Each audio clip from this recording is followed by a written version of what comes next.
Welcome to the Scrapyard. I'm your host, BC. The Savage. And I'm Solo. And this week on the Scrapyard, we are talking about Rise of the Beast Wheeljack when? Ooh. Yes, that infamous controversy that came out recently. But we'll get to that momentarily.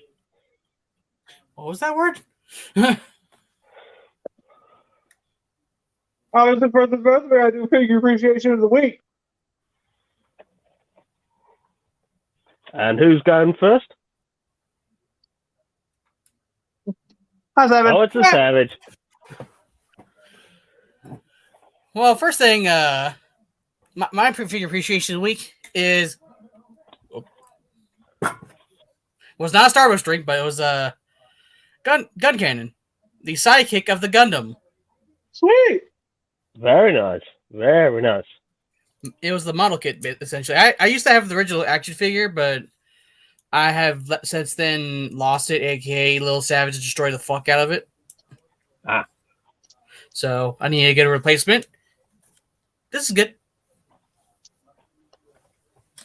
If you remember last week, I showed off the San Diego Comic-Con exclusive Jinx figure, the red version. Well, as a follow-up, I am actually going to show off the San Diego Comic-Con follow-up figure to this, the Kim Arashikage figure. Now unmasked and in a white karate gi with some accessories based on her appearance training Billy in Marvel issue 59, Divergent Paths, May 1987. And just like last week, we can see Solo Jones' porn tabs open. Oh, and I was going to say, I don't know if you can see it that well, but you can actually see little dragon on her gi. No, but we can see ourselves. Which is pretty cool. Hi. How are you? Get out of here.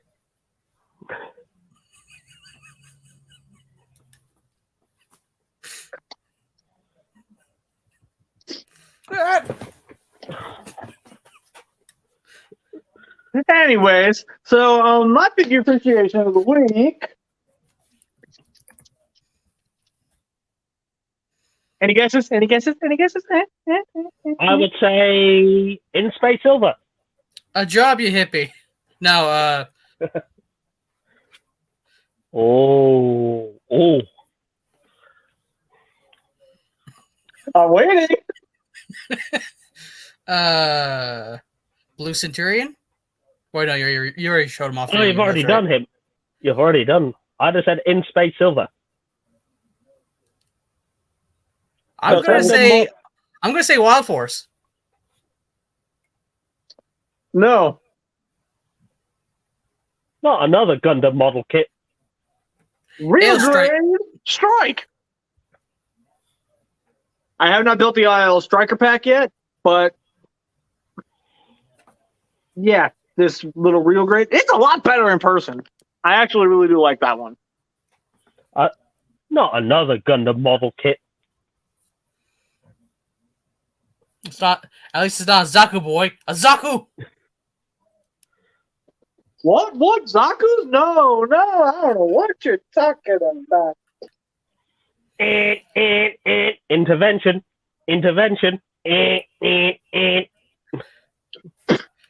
Ow. This just in. See that old man is creating his own Zaku army in the middle of Chicago, Illinois.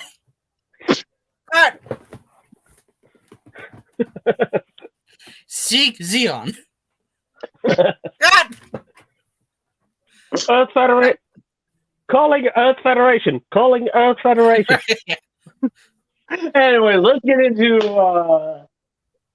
before we really start diving into jokes and shit. Let's just get this over with. So here's the thing. There's a bit of a controversy surrounding Wheeljack, specifically for Rise of the Beasts. I'll go into this a little bit because I've been a bit more knowledgeable on the situation. Several months ago, the deluxe Wheeljack figure got stolen by several notable YouTubers and reviewed. You might have seen them. You know who they are. We know who they are. We're not mentioning names, but the reviews popped up on YouTube, and he had the name Pablo TV written on the side, and the figure was savagely panned. No pun intended, because of the goofy goggle expression. You know what I mean? It's got a goofy expression and big, thick, nerdy glasses. So scroll forward. That kind of thick glasses. Yeah. So scroll forward to last week when there was a big press event promoting Rise of the Beasts by the Porsche company, and pictures of the event were shown all over social media, including Facebook and Twitter, so they're going to be all over there. And during the press event, several images of the characters were shown up, including a big cardboard standee showing all the characters from the movie. But wait, counting up the characters. You see, Nightbird, Battletrap, Scourge on the Terracon side. Then we can see Optimus, Primal, Air Razor, Cheetor, Hotshot, Mirage, RC, and wait a minute. There's one missing. From all the press photos and all the characters, that being Wheeljack.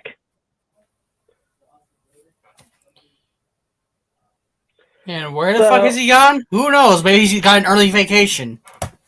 And the other thing that led to speculation was the fact that people reported that the Jada Toys diecast had been pulled from listings, meaning that it wasn't scheduled to be released anytime soon, presumably cancelled. And the figures for the mainline and studio series had both been pushed back to later waves. Which would mean that Wheeljack there is no Wheeljack figure scheduled to be released in any main line at the time of the movie's release. At the very least, we do know that last I saw, at least on the IMDb website, that the voice actor for Wheeljack still has his role as Wheeljack, so therefore he is still going to be in the movie, possibly. Whether or not he's actually been pulled, whether he's been reduced to a smaller role in the film, I don't know. Some have even suggested there may be a Sonic the Hedgehog style redesign because of how badly the figure got panned by Transformers fans for the facial sculpt on the deluxe figure. Who knows? For all we know, if that's the case, they're going to pull him out of there, and then when we finally get to see him in the movie theater, he's going to be the number one sexy-ass character on all of Transformers, and we're going to go, damn, what happened? But the thing is, the other interesting thing we've seen from the promotional material from the event so far is that Mirage is getting the figural push.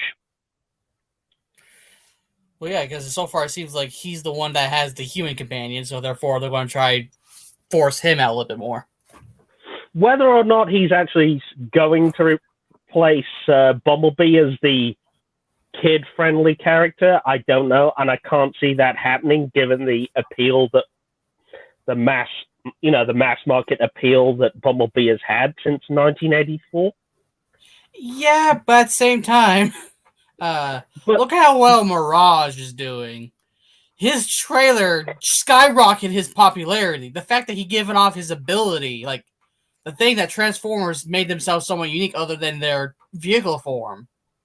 Yeah. His popularity skyrocketed so much. I mean, I'm not saying he's not a popular character. I'm not saying that at all. And, given the fact that he got his own character poster released at the press event alongside Primal and Optimus, says that they are really pushing him to be a main character in this film. So with that said, Mirage, next to no one had anything to say about Mirage. For the most part, Mirage is actually getting a lot of praise as far as this design goes. Mhm. RC, next to no one's touching it because, well, she actually somewhat looks like what she looked like in Bumblebee. Yep. It's when we get to Wheeljack is where I have a lot of issues, both with continuity and fan base. I'm going to start mainly with continuity because while I admit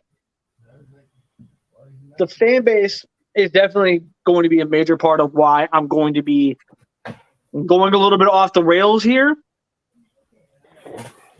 I do at least see where a decent portion of you guys are coming from. So I'm going to preface this by saying this specifically. I understand the frustration because the line work was literally right fucking there. In Bumblebee, he had all of 2 seconds of screen time, and look how good he looked. Like, you could not tell me that in the movie was not Wheeljack. You could not sit there and play the whole Blitzwing bullshit with me. Like, straight up. He was fucking Wheeljack. Yeah. He had the ears, he had the movie mouthpiece, he had the white, red, and green, he had the sports car motif, he had everything. And the fact that he was toting around a weapon that was practically bigger than him, that screamed Wheeljack. And the thing is, that's because Travis Knight is a Transformers fan. He's admitted this several times. And the fact is, he based that entire battle on Cybertron and evacuation of Cybertron scenes on stuff from the comics and the cartoon series. I would dare say a little bit of the. I want to dare say a little of the games too, because I got the video game vibes from it quite a bit. Yeah, same. That being said, but that thing of the War for Cybertron, Fall of Cybertron, the Marvel comics, the IDW Dreamwave, all that, 40 years of G1 lore was right there.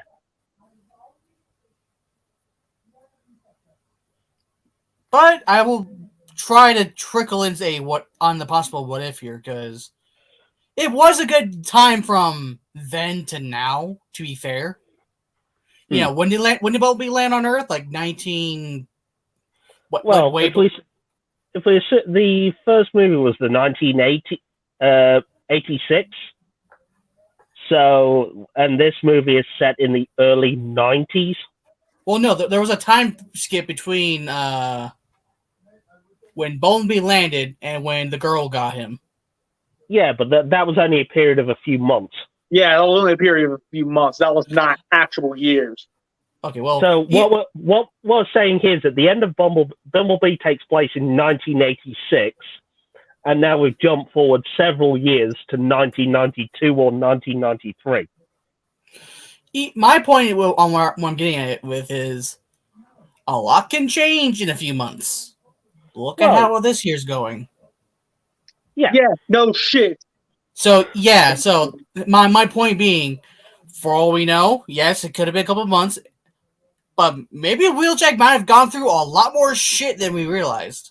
He is a top brand scientist, or as far as we know, top brand scientist. For all we know, one of his science experiences fucked up and made him change. That's for all we know.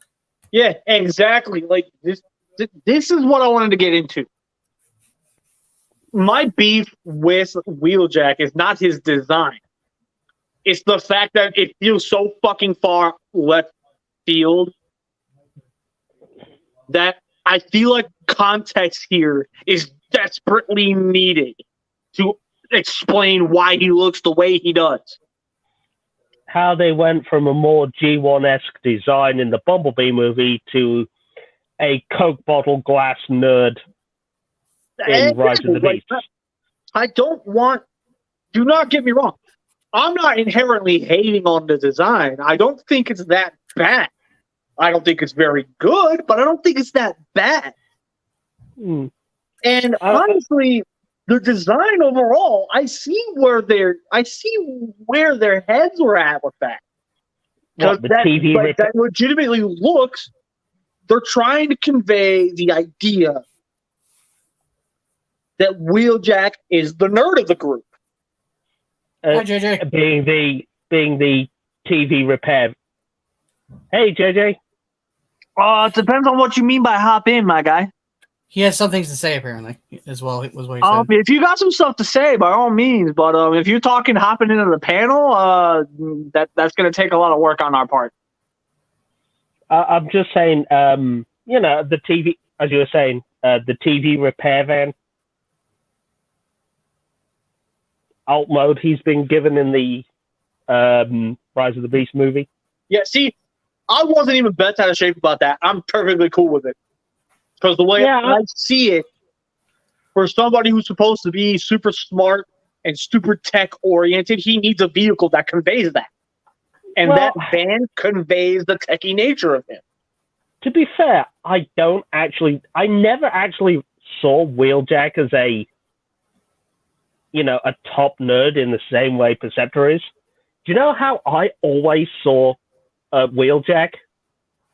And I know, BC, this will trigger you, and I'm sorry. Oh. No, I always saw Wheeljack as more the Doc Brown of Transformers. In that he's not exactly a major scientist, but he's the kind of guy that's in his garage with a toolkit, he's got an idea, he's in his garage with a toolkit, tinkering, messing around, and that goes in with the whole thing of like, well, if it blows up in his face, that's because he forgot to carry he forgot to carry the wand, he put in too much juice, you know what I mean? And I do actually kind of see that, actually. He's the garage technician.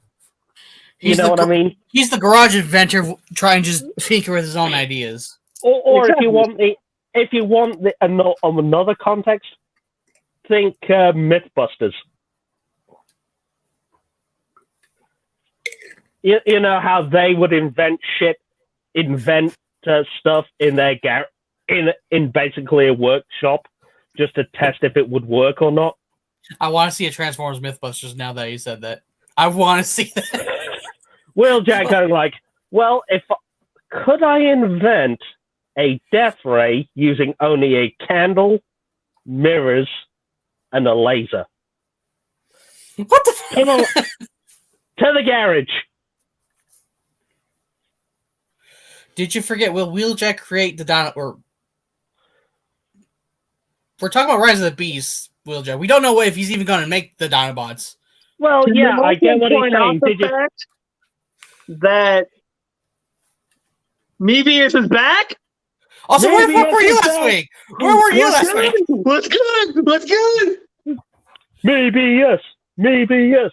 Maybe yes. Maybe yes. Maybe yes.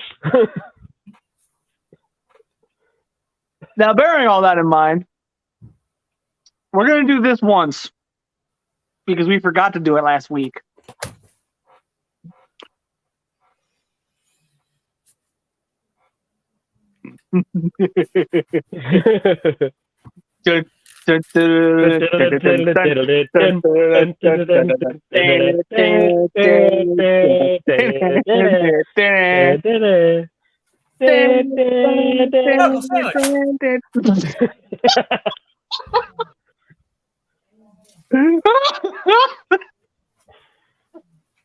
Oh my god. All right. So there's one.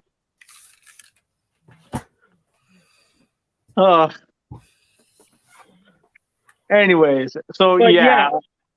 To go on what JJ said, though, I got something to say. I never really hated ROTB Wheeljack's design, but it's just the head that was concerning.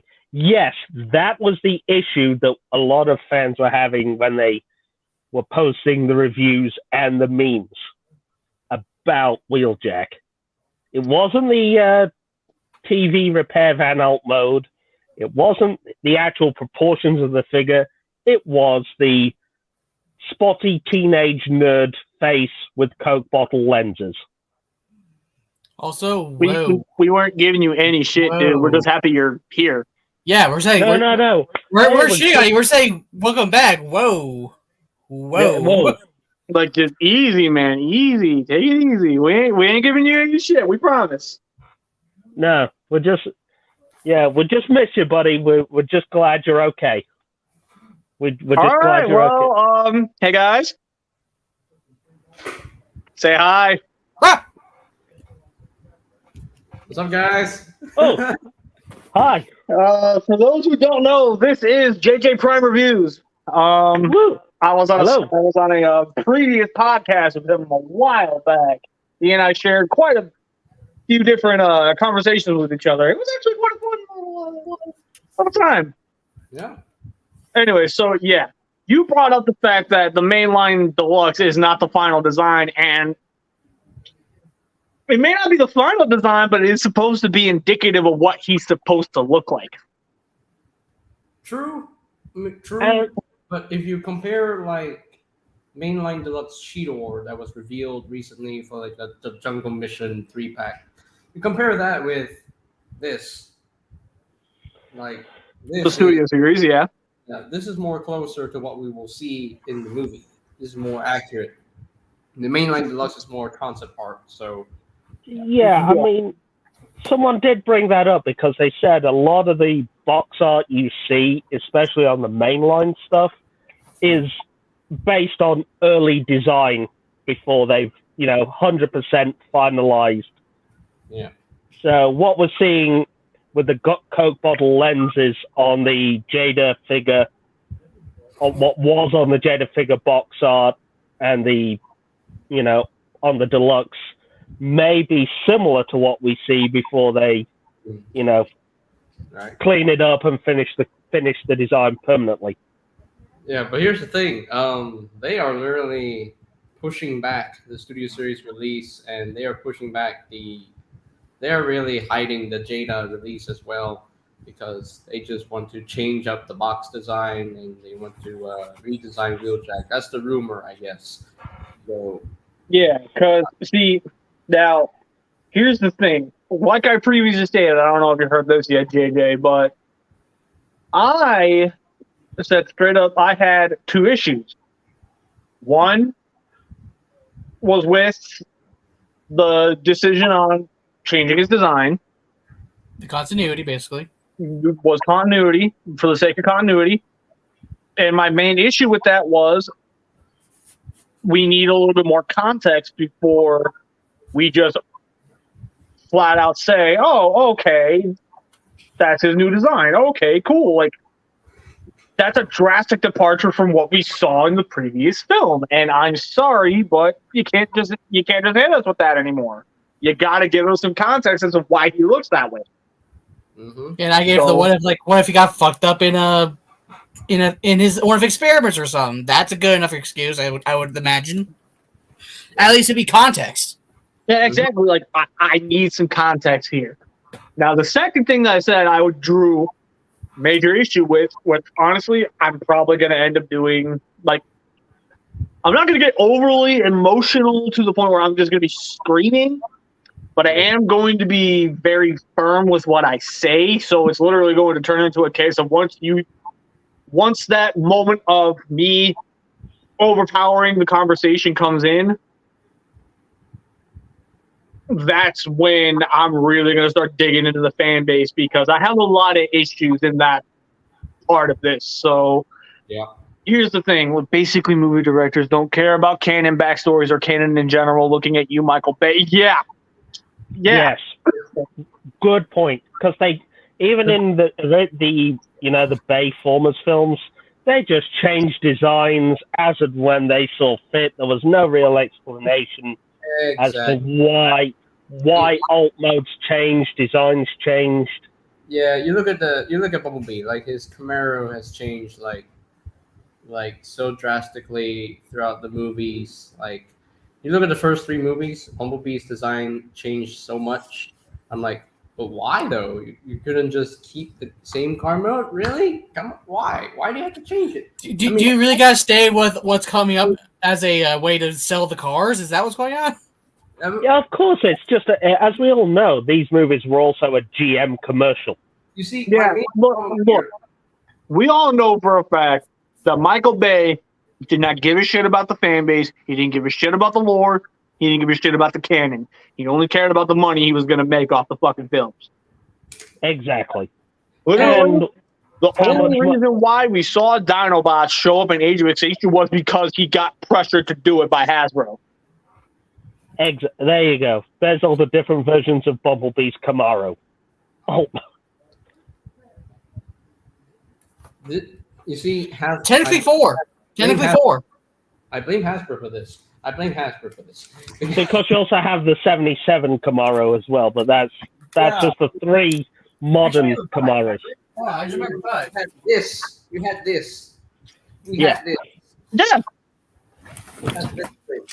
And what? Then he became a Volkswagen in the reboot.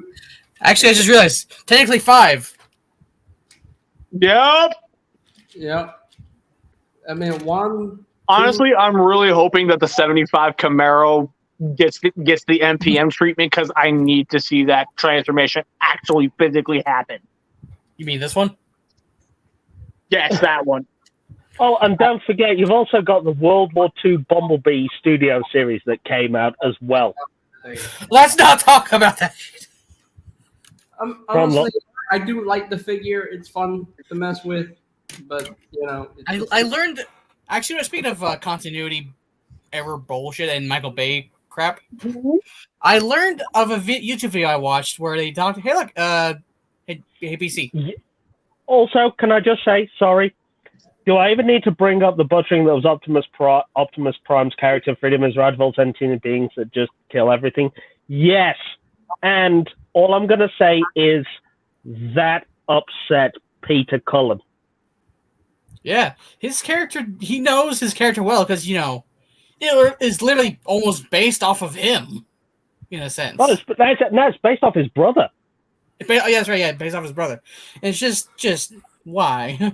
But no, just you can definitely understand his disappointment and his disdain with it, why he's grown so tired of doing movie Prime. I get it. I fully understand that. Because Optimus Prime has always been, especially under Peter Cullen, is the strong, like his brother was, just strong enough to be gentle. Mm-hmm. But let me go back to what I was saying. And then you have Optimus Prime in the Cade movies that was literally just like, oh, by the way, see you later, kill. Anyway, hey, BC. Oh, so anyway, Savage, sorry. Yeah, I was trying to say something. There was this YouTube video I saw talking about, like, apparently there was other planned canceled Michael Bay movies that they're going to do as a Transformers MCU-esque type of thing. Yep. Thank God that shit didn't go through, because just imagine World War II Germany Megatron coming through. Yeah, that's right, Megatron. Well, one of them was Arctic. Well, one of them was Operation Skyfire, where that would have been Jetfire as a World War II American bomber. Yeah. them literally having adventures and dealing with the Seekers in a World War II setting. It would have been. I honestly would have been okay with that if they didn't say anything at all for Megatron. In this instance, I would have been okay without Megatron. Well, Yeah, I mean, to be honest, I think the idea of these was standalone spin-off movies starring other characters rather than having, mainstream in there. I'm going to state this real quick, and then we're going to get right back on track. One major thing that I really do think needs to be brought up is the fact that Travis Knight, honestly, I feel like he made the right move, not including Megatron in any of this. Yeah. Because now, all of a sudden, when his appearance finally comes, there's going to be a major payoff with it. Where now, all of a sudden, the two arch nemesis are finally meeting face to face once again on the big screen, and everything is just going to go absolutely crazy and all that. Yeah. Well, if Megatron does appear in the future Transformers films, can we please get Frank Welker again? Come on. I mean, Hugo Weaving was not bad, but no, Frank Welker is the Mex. Frank Welker is Megatron. He's Megatron. The No one can beat Frank Welker as Megatron. Well, David K. David K. So yeah. So that being said, let's start trying to get back on topic here. Well, can I just say, we did technically get Megatron in the Nightverse. We did technically, but it didn't happen. It was literally a short post-credit scene where John Cena and the young Simmons just stand in the Hoover Dam and talk about Project Iceman, and you see Megatron's frozen body, and then you just see a glowing eye in the ice. That was it. Yeah, that I don't think that's actually happened in the movie. There was no post-credit scene, unfortunately. Yeah, I would have recalled that. I don't. Yeah. It was deleted. Yeah, it was deleted from the film. Yeah, because they want to make sure that the Bone movie is separate from the Babers. This is it's no longer a prequel. It has nothing to do with The Last Night because there's no World War II scene going on. Because that Jeep V is not a World War II Jeep. I am super duper thankful for on every front with that. That being said, getting back on topic. Okay. Transformers fans, we need to have a bit of a check. Mm-hmm. Because here's my beef with this. Right. I get we're passionate. I get we feel disrespected when our characters that we love and cherish because that's who we are used to seeing on the big screen is being treated so badly. And let me be clear. I'm not saying that you don't have a right to be mad. I don't. Right. My issue is when you are literally going to the moon and back to not only bitch about it, but literally demand a change in the design. I don't think a single one of you properly understands the kind of budget, time, detailed work, budgeting, all of it. You have no idea what actually goes into building a CG design. Yeah, it's a lot of work. Let me make this abundantly clear. As much as you all love to sit there and backpedal and go, oh, well, it happened with the Sonic movie, did you ever think about the aftermath? For those of you who don't know, when the first Sonic trailer dropped, Sonic fans saw the design, were absolutely appalled and demanded they change the design. That studio buckled and put all the funding they had into changing his design. And before they even had a chance to see a single dime from that film, that studio shut down. Ooh. So look at all that money that movie made. That movie did so well, it greenlit 2 more. Yeah. Oh, we're getting Sonic 3? Yeah, we're going to get a Sonic 3. with Okay. Shadow. With Shadow. that being said, all those people that put in all that work to not only make the first design, but then had to backpedal and do the next design, that ended up losing their jobs because of all the funding they poured into making that new design to completely refilm and reshoot everything. Yeah. It caused that studio to just completely fail, to just completely implode on itself. Just They gone. The movie bankrupted. hits, it's an absolute banger, but they don't see any of the money from that. Why? Simple. Where's the money going to go once the movie hit it big? They Yeah. bankrupted, those fans bankrupted an entire animation studio. Correct. Yeah. Not a single one of you could have possibly thought that through. And I refuse to believe any of you did. And if any of you are hearing this and immediately wants to go, actually, I thought about it and I didn't care, you're only proving my point. Yeah. If this whole thing with Wheeljack's design getting completely pulled, redone, and pushed back out is actually true, I am severely disappointed in each and every one of you that decided that you thought you were going to be some big hero amongst your fan base. You are a disgrace. Just You think are of it. a pitiful human being. You deserve the lowest of the low, and you do not, under any circumstance, have any weight with any opinion you may have, because you could very well end up being responsible for yet another entire staff at a studio being left without a means of feeding their families. Let that one sit well. Listen close to it and really think about your next move at that point, because that is unacceptable. And we here in the Scrapyard community, we don't play that shit. Yep. We do not condone it. We do not approve of it. We are not accepting of it, and we will hold you accountable and responsible. The thing is, I will say this as well. This could not only impact Paramount's own animation, digital effects division, but it could also delay any sort of Transformers big screen movie for years, maybe even decades to come. Yeah.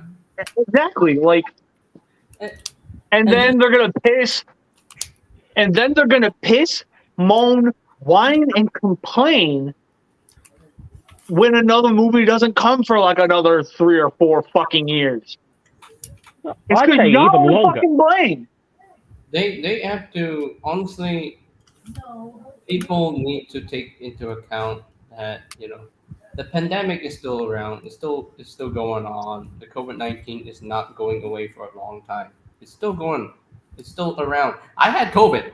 Okay, I had COVID in January. Yeah. It's still out there. So people in the world, y'all cannot pretend that the COVID is not around at all. No. That's just stupid and utterly unacceptable. No. It's unacceptable. Mhm. I don't accept that kind of behavior.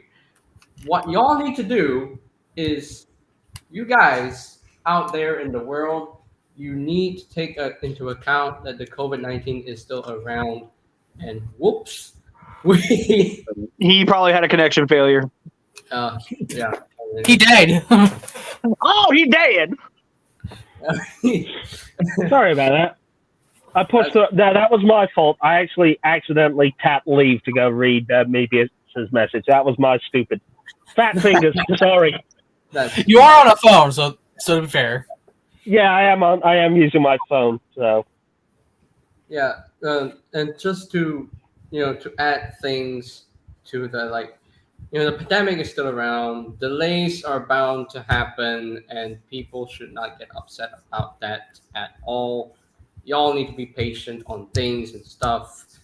There are people who get COVID at times. Learn to appreciate what we're all getting. Simple as that. I get it. In the Transformers world, every character will have their design change every single time, every single show. Like you look at the Unicron trilogy, look at Optimus Prime. Does he have the same design? No, absolutely not. He has different design. Everyone, Yes.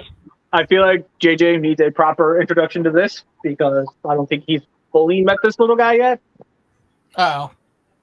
Oh no. Our Lord and Savior, Debbie. All hail Beanie. All hail Beanie. All hail Beanie. All hail Beanie. All hail Beanie. Beanie. All All hail Beanie. Well, all hail Beanie. All hail Beanie. Hail Beanie. All hail. All hail Beanie. Savage. Excuse you! Don't even know you, so therefore I can't even roast you, but that's not gonna stop my shit. Don't you dare be nice. He shot me first. The thing.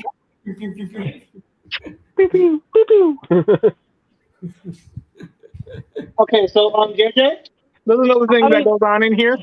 If you push it, I'll pull the trigger. The thing is, JJ, I do agree with what you were saying, though. About the designs, but I think it's also down to the fact that some of the designs are so iconic that they don't really change much beyond their base, if you know what I mean. Sort of like Optimus Prime, yet he doesn't evolve much past a red truck. Yeah. You know what I mean? Megatron, is a tank now. Starscream is a jet. Bumblebee is a yellow car. You look at Wheeljack. Okay, you look at Wheeljack. Okay, let's talk about Wheeljack here. Look at G1 Wheeljack. Okay, he's white, green, and red. Has the ears, has the battle mask going on. Yeah, sure. Yeah, cool design. He's a scientist. Yeah, sure. He created Dinobots. Okay, sure. And then you look at Armada Wheeljack. That's not G1 Wheeljack, but his name is Wheeljack. And he used to be an Autobot. Sure, he used to be an Autobot, but he's a Decepticon in Armada. Okay, a Decepticon in Armada. And it's There's actually a major behind-the-scenes reason for that, because there was some miscommunication within the studio. He was actually supposed to be named Sideswipe because of the design, but for whatever reason, things got swapped and moved around. Yeah. Armada Sideswipe, the actual Armada Sideswipe, who is blue. And then you get Energon Downshift that looks like Wheeljack but actually isn't Wheeljack. What is your problem? Yes, Energon Downshift. Yeah, he looks like Wheeljack, but he was called Wheeljack in the Super Link cartoon, but he was never called Wheeljack in Energon in the US side because they already had Wheeljack in Armada, and they didn't want to call Downshift Wheeljack in the US because they don't want to have any confusion. But we all know that Downshift is the actual Wheeljack that we all know and love. So but I've grown to like Armada Wheeljack because I think he's cool. It's a different Wheeljack. It's a new Wheeljack that I am okay with. So I'm fine with the design. It looks good. So I'm fine with it. I'm fine with it. Decepticon Wheeljack. It's different. It's interesting. So I give it a whirl. So I like him. And then you've got the alternators Wheeljack, which was the Grimlock retool. He's white and blue now. So in the alternator line, but he still has the iconic Wheeljack look to him with the ears and everything. Then you move on to Transformers Prime Wheeljack, who is a totally different character compared to his G1 counterpart. No longer a scientist, but a wrecker. Okay. My personal favorite of all the Wheeljacks is the Prime version. I love that Transformers Prime Wheeljack.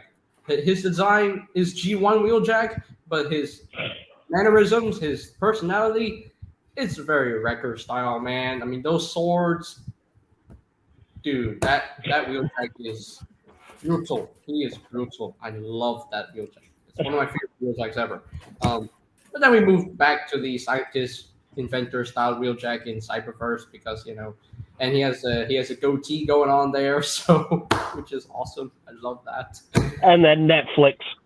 Yeah, and Netflix Wheeljack, of course, the scientist guy, and then you had animated Wheeljack. He did appear, but I don't really think he talked that much. Animated Wheeljack was the first time we saw Wheeljack with a mustache and all going on there.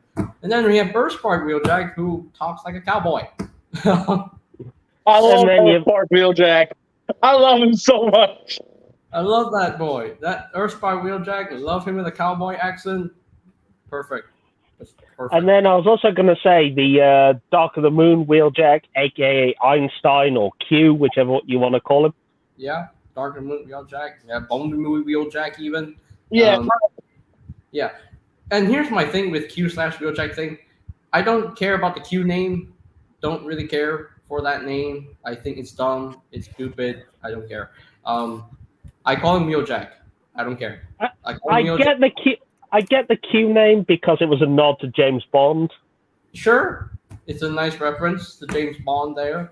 But me personally, he's Wheeljack. He'll always be Wheeljack to me because he's that scientist nerd. He's that scientist guy. He invented it. So you can already tell that that's Wheeljack in the movies. So yeah. And I know people hated the head for Dark of the Moon Wheeljack. Me personally, I didn't really hate it.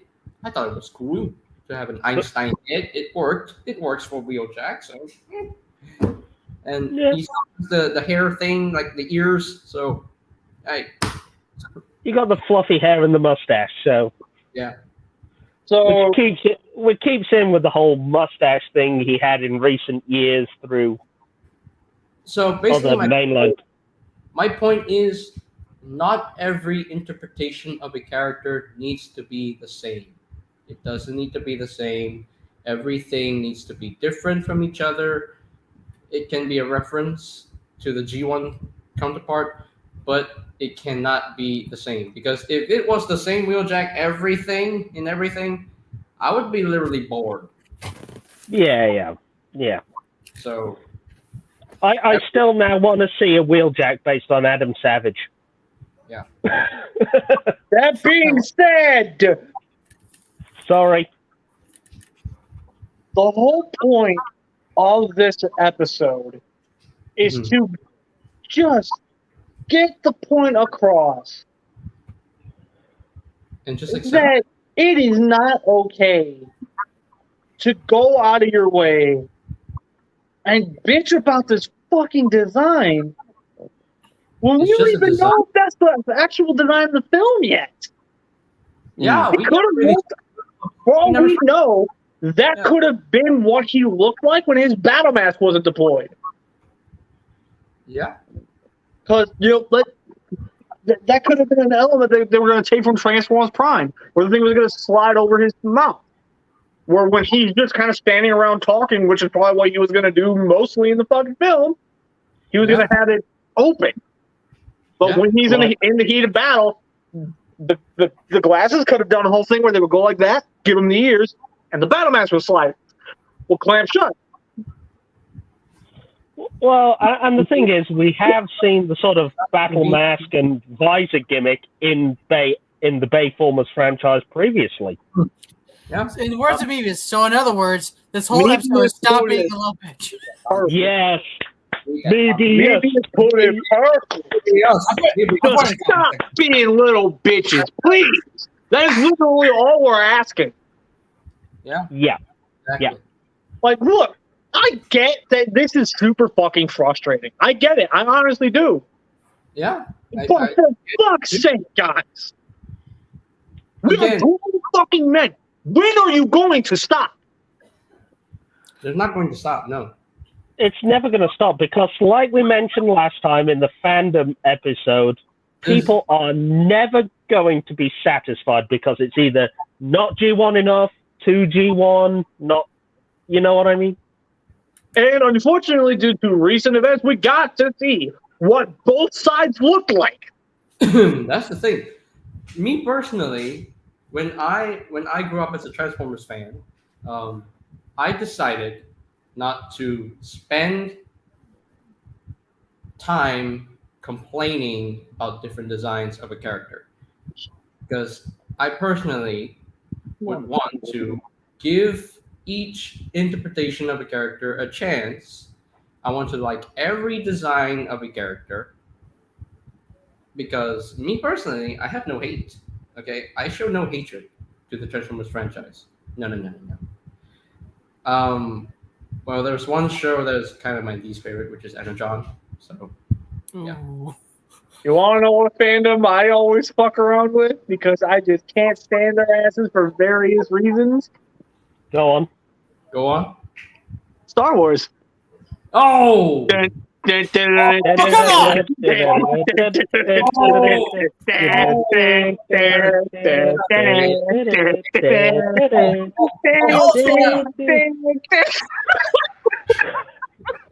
yes, I punched you. But anyway, Yeah, Star Wars. Again, people watch the Star Wars. When people watch the freaking Star Wars sequels, they always think like, "Oh, the sequels ruined my childhood, ruined the franchise." I'm like, JJ, before you go off on that tangent even further, the only reason why I set that up is because that is actually a weekly thing. And we forgot to have him do it last week. So he's making up for it. Yeah, You're getting bold in here. JJ, I'm gonna be real. I'm about to let him roast you live on the show. Like, seriously. You are poking a sleeping bear right now. Are you sure you want this, my friend? Well, to be fair, I fought him on my first appearance and won, so, you know. You got one round. He won the whole thing. yeah, because I'm not Catholic. well, what? Who says I'm Catholic? Who says I'm Catholic? That was the winning jab at it. Yeah. Yeah, honestly, that was the jab that just completely. So seriously, if you guys want to check out that episode, by all means, go ahead. It was quite a fucking blast to do it. While you're looking at previous videos, go ahead and hit a like, and subscribe, leave a comment. Are we talking initiate? No. No. Not yet. For one, I don't think JJ here really wants to be a part of this, at least not yet. We're gonna see how he feels with his first time kind of just shoehorned in here real quick. Yeah, because this is completely a off the script thing right now. I didn't even know he was going to do this. I'm the one he tells the most. Hey, look, I shot him the link. He jumped in. He chose to be here. So whatever happens here, he chose to be here. He could have just said, "Yeah, nah, I'm good." Yeah. Oh no, he's being. No. Hold on. Stop. Let's give JJ a round of applause because he is showing great guts being here with us today. We are very opinionated, and we are not exactly. What's the word I'm looking for here? We're not for our group is not for the faint of heart. Like, we can be mean and cruel to each other and be the best of friends all in one package. So, just let me put it this way. If he wishes for an initiation at some point tonight, I will give it to him. But I'm not gonna force it on him. Yeah. I'm hoping you saw the one episode on what we talked about, what initiation was, because I don't remember watching. Oh, let me hit you the slow version, or not the slow version, but the small version. Initiation is me. Oh, initiation for the crew. All members must go through it. like the whole reason why this initiation even is a thing is because of the fact that we are very opinionated and we have very strong feelings towards the negative side of anything. Mm-hmm. Yeah. That we want to. The reason why the initiation is a thing, we want to make sure you have a thick enough skin to stand on your own, as well as stand with us. You know what I mean? Yep. And thus, I exist. Basically, the whole idea of the initiation, he will roast the absolute shit out of you, and if you can make it through his entire roast without crying, firing back in a rude manner, if you have a really smart and witty comeback, it's okay. In fact, it's encouraged. Or if you can continue to remain calm and just continue with the conversations with the rest of us while he's picking at you for a specified amount of time, when I tell him, okay, initiation is done, time to judge, that's when he stops. Yeah, see? That's how difficult this is. He has not gone through it yet. Oh, Mebius hasn't. Wow. Okay. Yeah. And the thing is, though, we have various ratings for him. Let me say have him. If y'all will excuse me for just one moment, I'll be right back. Let me put it in a simple manner that can explain easily. Reason why they make me it is because I have no filter. The thing is, we can say lightly roasted. White. You know. Okay. Then we can go to well done, and then finally off the leash. Oh no, that's not off the leash. That's just being nice. Burned to a crisp is what we call one of our other members. Yeah, you know what I mean. We can go from lightly roasted all the way up to crispy. Basically, if you're going to be going through this initiation, don't be an asshole. Take the punches as you can get it, and if you leave, you're not coming back. And if you can, give him a smack back now and then. Yeah, quite a few people hardly give me a challenge. He's the one. Him and like another person have really only ever given me a challenge. Right. And that's saying a lot. Yeah, I think we ended up going up all the way to off the leash.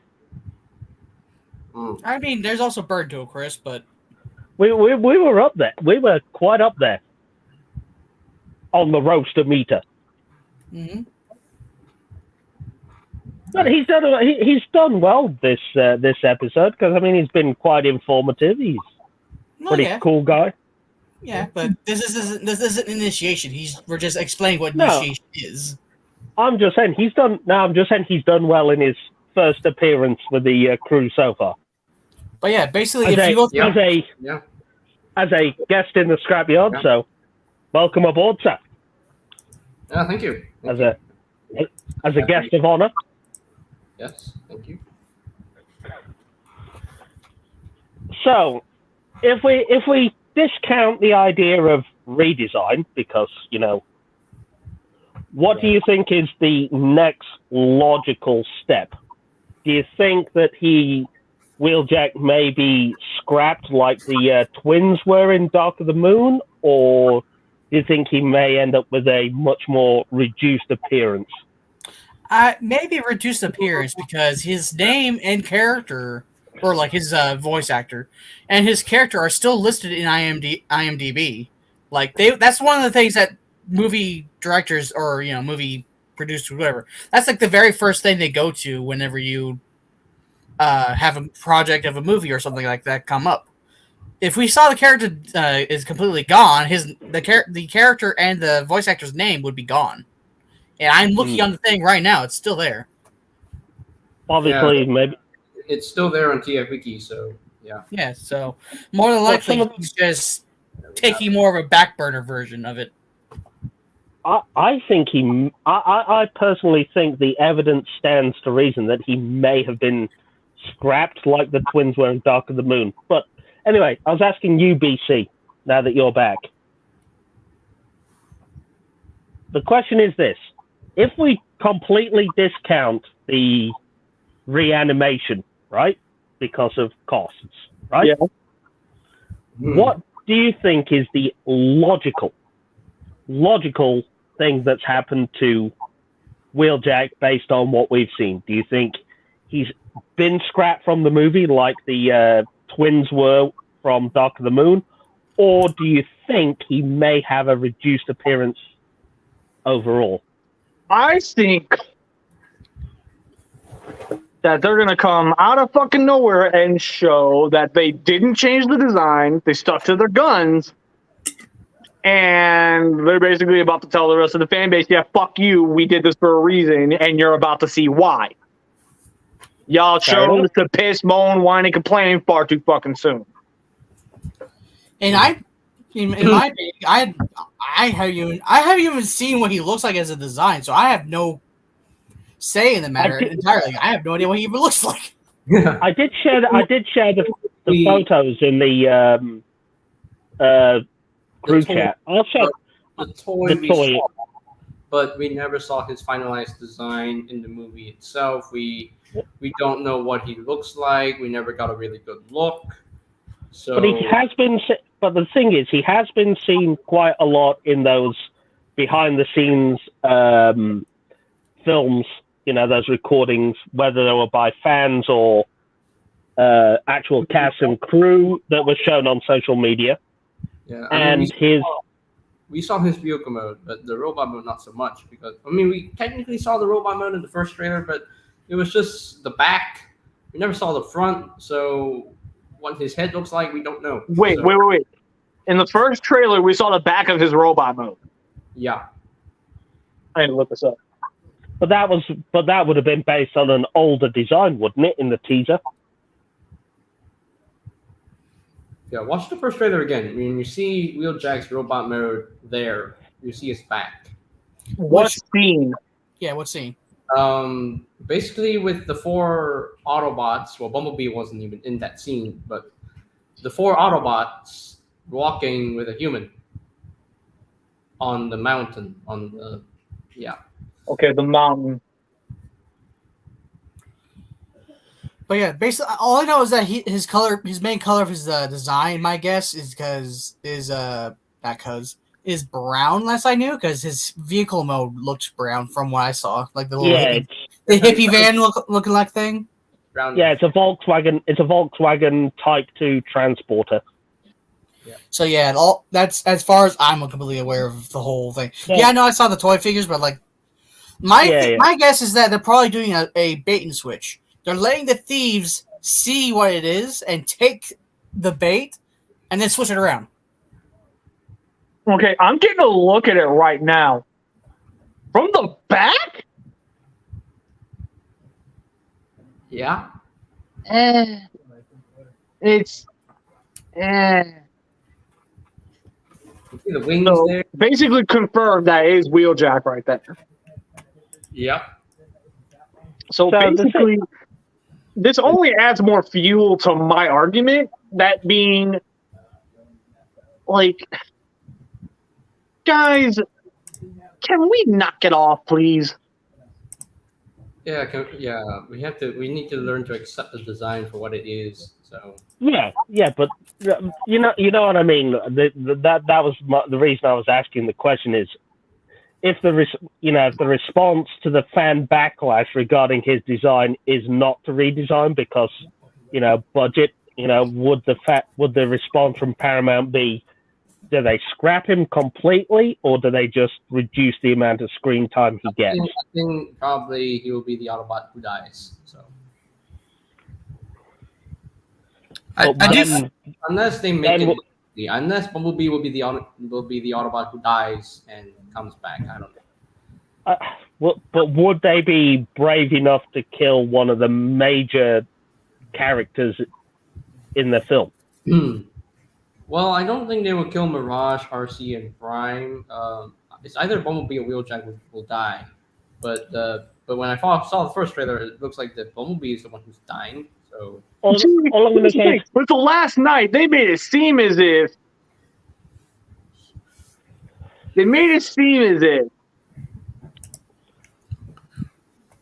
B was going to die in the last night, and it never happened. It never happened because he has the ability to pull himself back together with magnets. I'm like, what?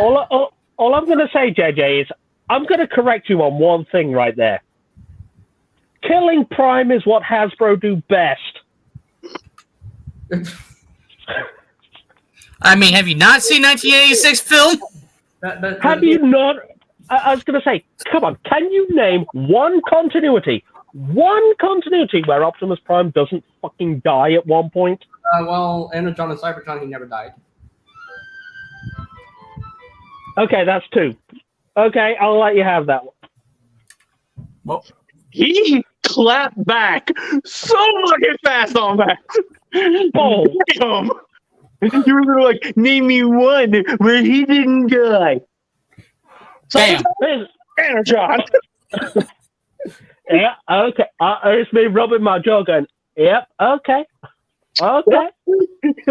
He was quick with that one. Wait, did he die in RID 2001? No, Yeah. he didn't. Bam!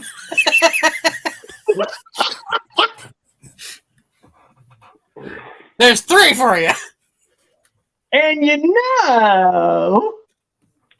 even though he was called Jinrai, he was still an Optimus Prime. And in that series, he didn't die. Yeah. Well, technically he wasn't alive though. So I can't really. Can I even count animated Prime? I mean, he went to stasis. He didn't really die because. No, he died. He died. Okay, he died. Yeah, it became black and white. But Yeah, then- he literally got revived by Sari's key. Yeah, Yeah. he died. He He did. In that moment, literally everybody in the area went, "Oh, he dead." Oh, he did, but then no, Sari's key brought him back to life. You know, in a fucked up sense, actually, now I think about it, everyone in anime died. all I'm saying is, look, if your name is And Bulkhead, he just lost the hand. Well, that's just about almost everyone in anime season 1, as far as I've gotten to. That's all I know. all I'm saying is that Optimus Prime has died in pretty much every major continuity, and in some has died multiple times. Okay. Just hear me out. Robots in the Sky 2001, he never died. Nope. I already said that. Yeah. Movie 1, movie 3, movie 4, movie 5, never died. No. That's all one continuity, so that does count. Okay, But then- he died. Well, in then, one. well, He then in that died- case, we can't really count Energon and Cybertron because they're part of the Unicon trilogy. Yeah. yeah, so that's yeah. therefore, he never died in Energon and Cybertron, but he died in Armada. yeah. So and since that's part of continuity, therefore those 2 don't count. Yeah, but see, here's the thing. You can still say Cybertron, because while, yes, it was part of the Unicron trilogy here in the States, Galaxy Force was completely separate from it. And that is where most of the footage comes from. So, therefore, Cybertron still counts. So, guess what, Woody? Yeah. Bam! Ow! You're at least getting 2 smacks. You're getting at least 2 smacks. Reynolds, Transformers No. Prime. See, no, Jinrai, say what you will, motherfucker, Jinrai counts. No, he doesn't. Yes, He's he not does. a Prime. No, he doesn't.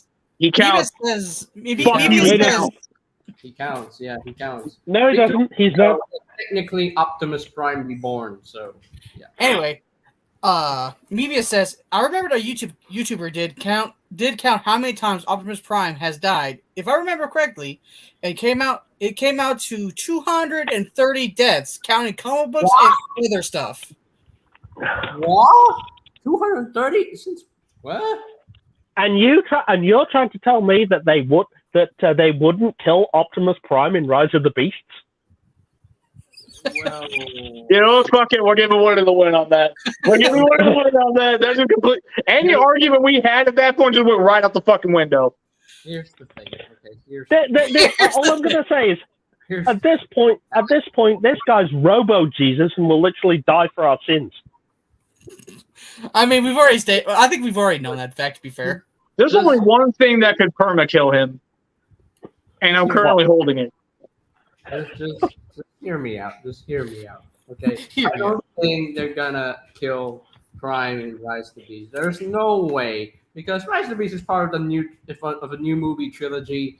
So there's no way that Prime is gonna die. I don't think so. If anyone's gonna die, it's Bumblebee. So If they won't. No, JJ Prime here said, "Oh no, Hasbro won't kill Optimus Prime. It's a new movie." Nope, Optimus Prime has already died like 250 times. Taking in a lot of that copium there, my friend. That being said, he could perma-kill him. Hmm? He's saying What? B would kill him. Be with Beam would perma-kill him. All hail Beanie. Oh, All yeah, that's hail. right. He doesn't know that joke, does he? Basically, BC made Bean a god just because he has a dog. Beanie. Observe. See how quickly he chose to open his mouth? This is how Bean deals with it.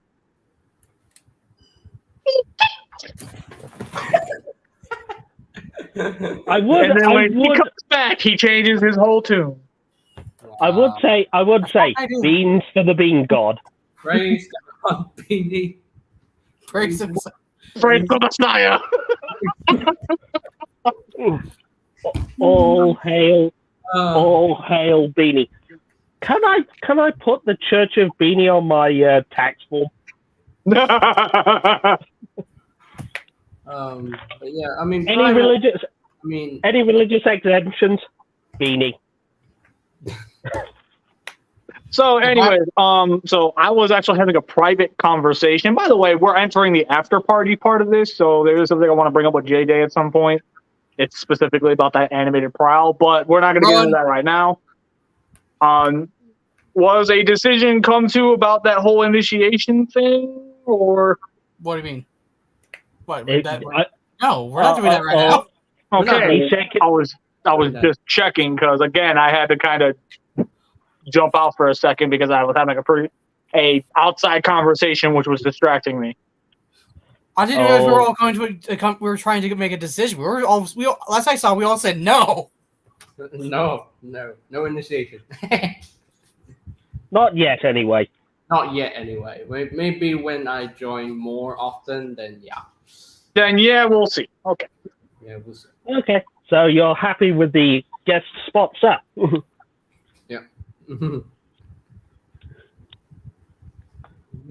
And he, so yeah, this is basically the after party. So this is the part of the show where we just kind of we bring down the conversation that was previous, and then we just kind of have a little bit of fun, talk amongst ourselves. This can last as long as 10 minutes, or as short as 10 minutes, and as long as a couple hours. It all depends on how much fun we're having. Yeah, last time we had an after party, we had talked about this, or not like last week. One of our after parties, we went from like, no, we could talk about this, and all of a sudden we went, fuck it, we're talking about it. Yeah. Sometimes these after parties do devolve into, fuck it, we're talking about the next episode. Yeah, right, yeah. We're doing the next episode right now. Yeah, basically. But yeah, no, it's generally back on target, and after party is literally just talking.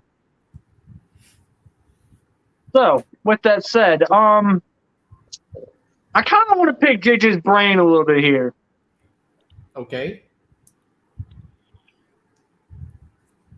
Mr. JJ, sir, Yes. what is your standpoint on intrusive gimmicks?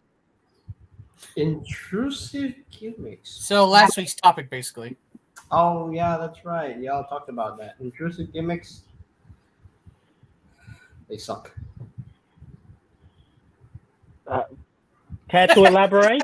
I was going to say, care to elaborate further, or are we just sticking with they suck? I'm just sticking with they suck horrendously. No, I'm not saying there needs. I'm not saying there needs to be but There doesn't need to be an explanation. Intrusive gimmicks, they suck. Oh dear, we've lost BC. Oh shoot! BC has disappeared. Now I shall lead the scrapyard. Damn it, you took my jobs. Okay, he's back, kinda. Okay. Sorry about that. I don't know what happened there.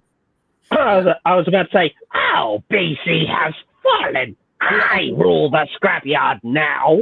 Okay, I'm gonna explain this. Why I think intrusive gimmicks suck. Why I think intrusive gimmicks suck is that intrusive gimmicks literally ruin the figure's posability. You like, for example, look at Armada Scavenger. I've been pointing him out all last week, so don't worry. I've covered him hard. Look at Armada Scavenger. His gimmick is so intrusive that he can't even move. He can't even pose him right. No, nothing. And then you look at Armada Prime. His gimmick is so intrusive with the whole automorph gimmick thing, with the whole super mode thing. You can't even move his legs. He's just static. Like, he's just there and existing. Look, my OG Armada Prime has motor functions. Hey, guess what? My super mode has a knee. But Congratulations. I was going to say, congratulations. Your Armada Optimus Prime has less articulations than the G1 toy.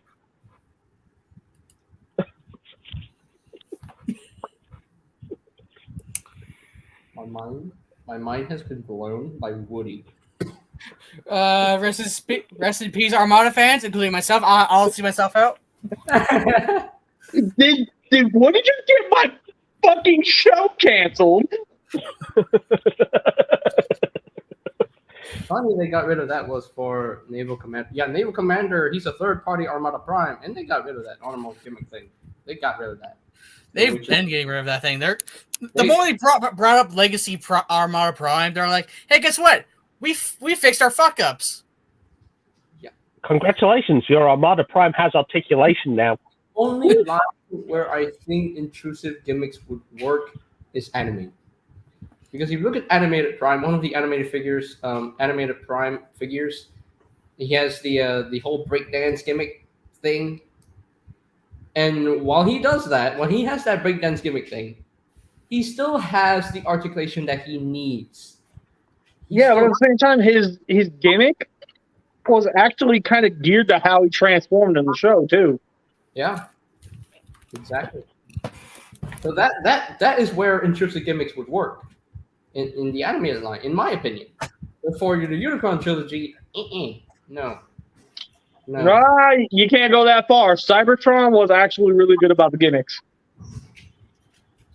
I mean, I do have Cybertron Primus in the movie colors in the last night version. I do have that mold. Yeah, I mean it does work, and he still moves. He still has articulation. He still has ankle tilt, even though you have to use the Omega Lock to transform him. So it works. So that can work. I don't have a lot of Unicorn Trilogy figures in my collection. Well, I barely have any. But thankfully, Legacy doesn't do that anymore because I'm glad.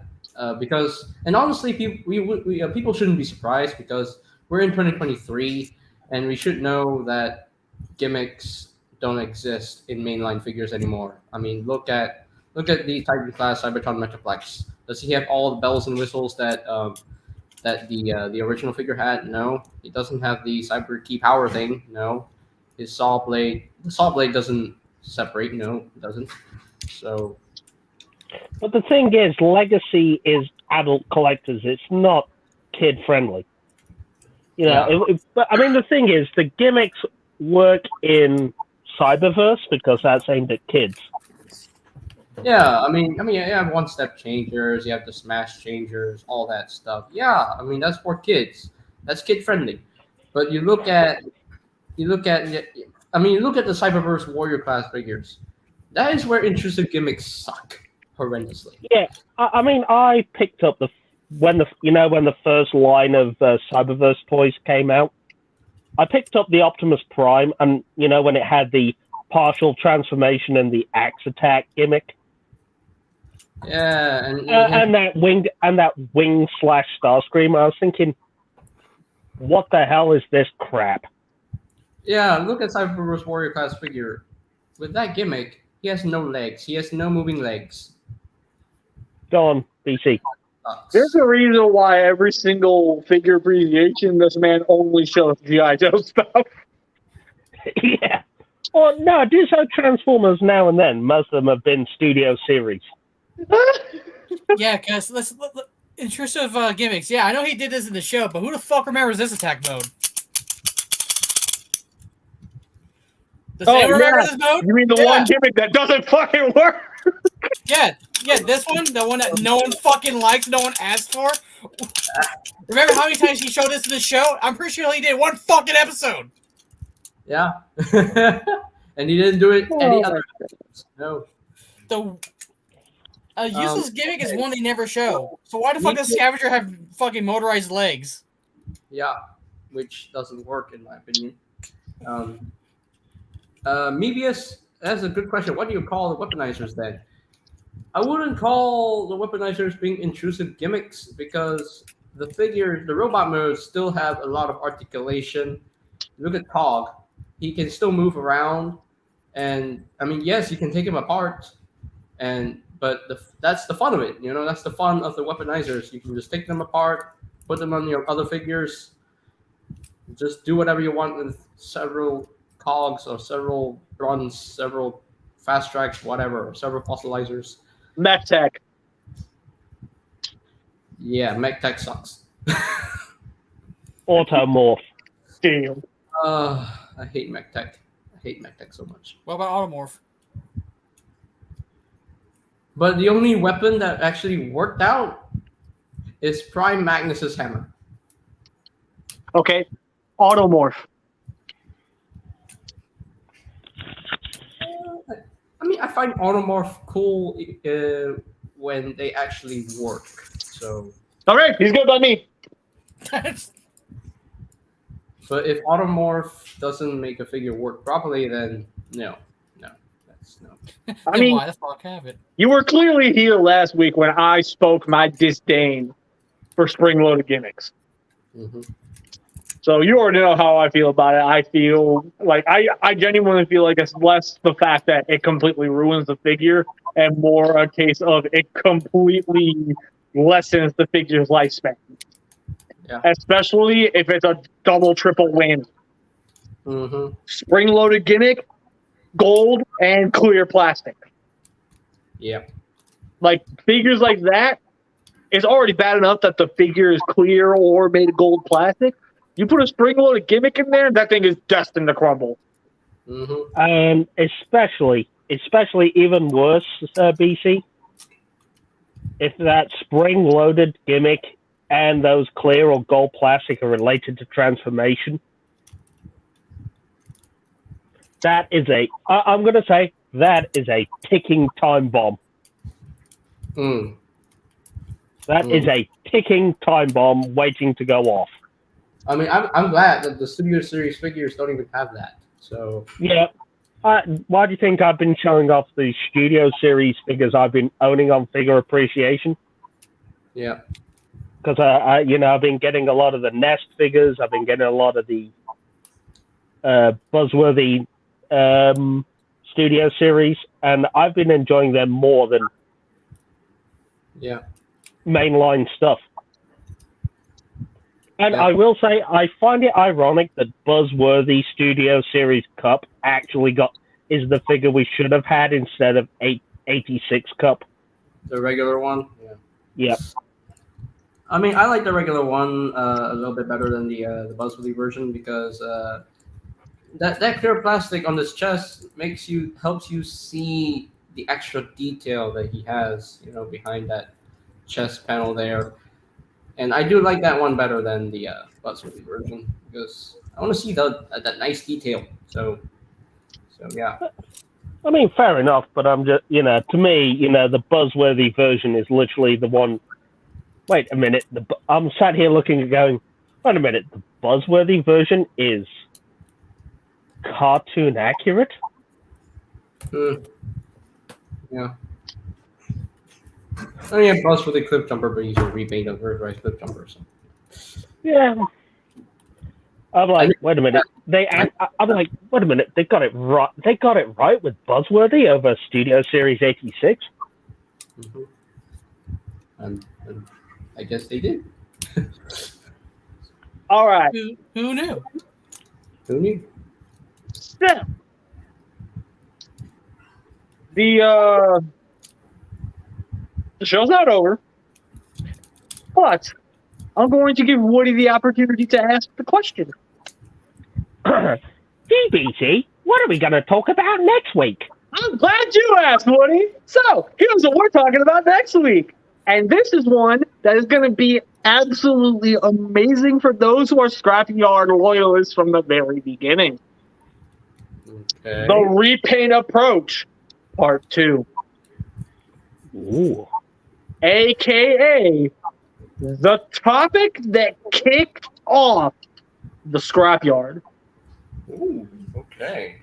This is the topic that me, Aladar, and False Convoy started off the Scrapyard with. I think it's about time we all came together and retackled that. So, for those that, like me, who are new to the Scrapyard, what exactly does that mean?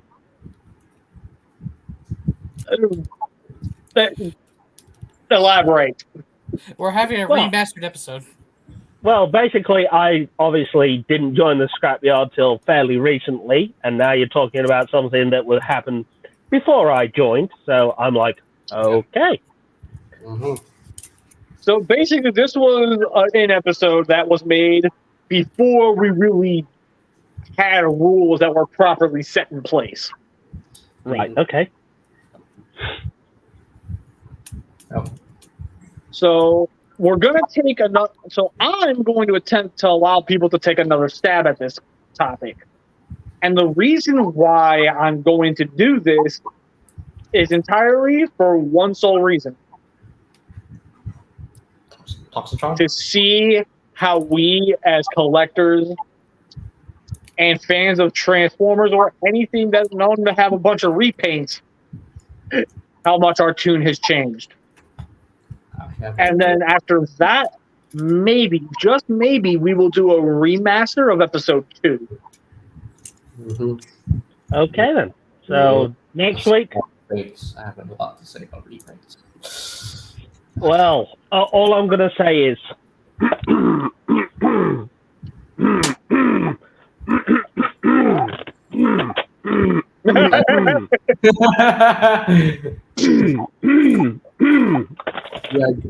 G.I. Joe.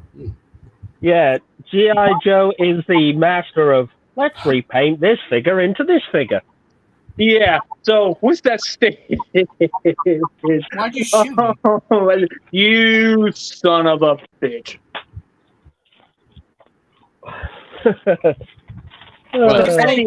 Anyways, before I commit murder on live on the Scrapyard. Before I do that, leave me.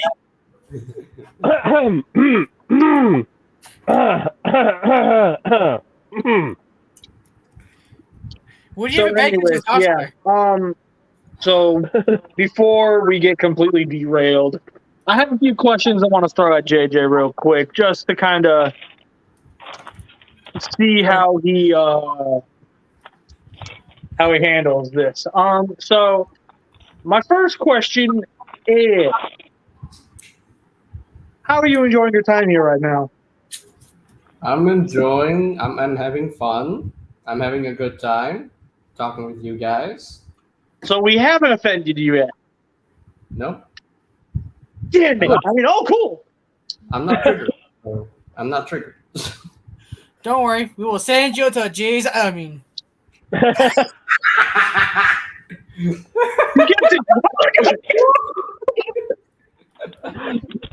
Savage. The way that just covered his mouth, I'm like, okay.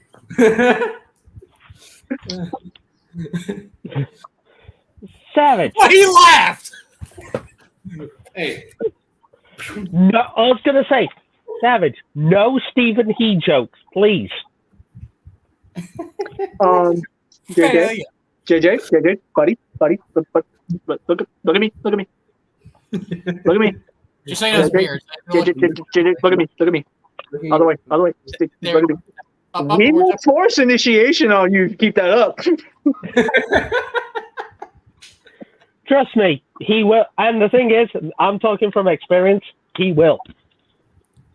Here's Dude, the gift look at how Woody cemented his spot on the scrapyard. We put him on the spot, and he just delivered. So honestly, like as daunting as it all sounds, I promise you, it's not that bad. Look, if I can survive him, if I can survive Aladar and BC throwing lefts and rights all night long, you know. Hit me.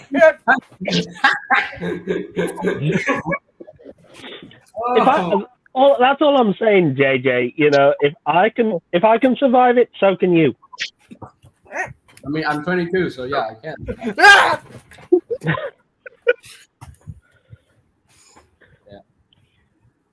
So anyways, not to pressure you. No. But just straight up, if you're gonna play along like that, we might as well initiate you at this point because, like, Well, not initiate, but it's not like he said he's wanting to join. It doesn't stop me from roasting him, though. No, Savage. We need do to not. bear in mind one specific thing. I literally have to warn this motherfucker right here every single time we bring somebody new in. Every single time he gets a message from me, hey, listen, we got a new guy joining in on a couple things real quick. I need you to be on your best behavior. You didn't say at all we were bringing JJ Prime in, so therefore that's on you. That's on you. I'm saying from previous experiences, I'm speaking on where I warned him ahead of time, like, listen, we got somebody new coming. We're going to see how they vibe. We're going to see how they are. I need you to be on your best behavior. He will literally go, okay, yeah, sure, no problem. Not even 2 seconds after they join the fucking call. Not even 2 seconds. Ah, bitch! Savage! Look, Savage. Boy, you said be on my best behavior. Savage, do you know what we're going to do to you? Do you know what we're going to do to you? We're going to put in one of those electroshock chips they gave to Cartman in South Park the movie. What, and then give me powers? What are you, stupid? Every time Savage swears, he gets electrocuted. Again, you would turn me into freaking Storm from X-Men. Yeah, basically that's what's gonna end up happening. So yeah, no, that's not a good idea. Well, what we need then is someone with a stick to hit him every time he says he starts misbehaving. I mean, you know, I've got plenty of these DP bottles. That's it. That's all we need. DP. Otherwise, his favorite thing. Deep pet.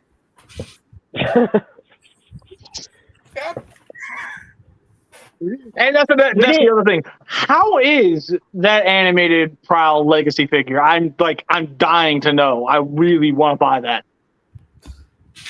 dude, he is super well done. He is so freaking good. The articulation is well done. It's super reminiscent to his animated self. He has a big chin. He still has the big chin, but you know, it's not the 5 foot long face that he had in the cartoon. Here's a better question. I would imagine for his case, is it better than the original figure? Now, see, I don't have the original toy. I never had the original toy to begin with. Never had it.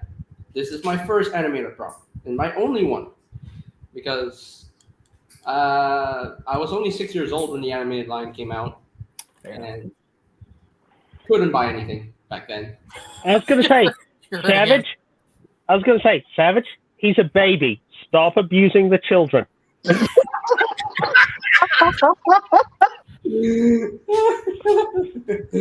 But yes, No. this If only Falls was here. If only Falls was here, he would have so much fun with this. Look, you are gonna get us cancelled by like the NSPCC at this rate. Yeah. But anyway, this Prowl though, a lot of gold paint on him, no gold plastic. Yes, he does have clear plastic, but it doesn't look fragile. It looks solid. It doesn't break. Thank goodness. And all in all, it's just a well done figure. It's a good bike mode. He has a good looking robot mode, very reminiscent to his anime itself, very accurate. And all in all, just a very, very nice tribute to animated Prowl. Just get it. It's a must have. It's a high recommendation from me. So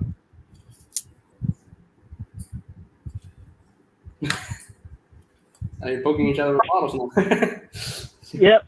They're not even paying. Look, I was going to say, JJ, they stopped paying attention to you. They're having a bottle fight. I was paying attention. He started it. We were paying attention. You see, like, this is what I mean. Like, if you're going to be a part of the show, you got to have some fun. I love that. I love the fact that JJ just went into a full review of the figure and BC and Savage just started having a bottle fight in the background. Exactly. Like, Yeah, I'm the one blamed for it, apparently. I said BC and Savage. You have to blame the elderly on this one. But yeah, BC. You leave Solo out of this. Yeah, BC. This is a clear example of how animated figures should be done in the Legacy line. Yes, I am 1,000% in agreement with you on that. Now, I have to ask you the Prime, though. Transformers Prime, totally different approach because look at Bulkhead, look at Knockout, look at RC. Totally different approach. I do have to ask the question now then. Okay. If we assume that, and this is based on BC's theory, right? If we assume that, what was it? Sure Shot was Blur? Was the pre-tool for Blur? The pre-tool for Blur? What was it? Was it Spoil Sport? No, Point Blank. Point Blank, that was it. If we assume that Point Blank is the pre-tool for Armada Blur, right? Could we assume then that Animator Prowl could exist as the pre-tool for Sideways?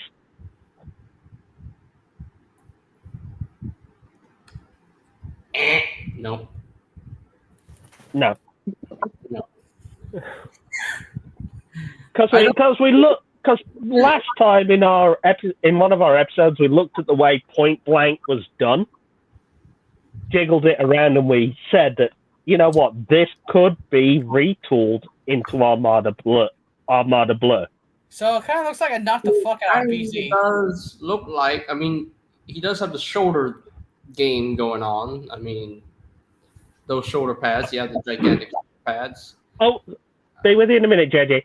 Ow, BC has fallen. I rule the scrapyard now. Ow.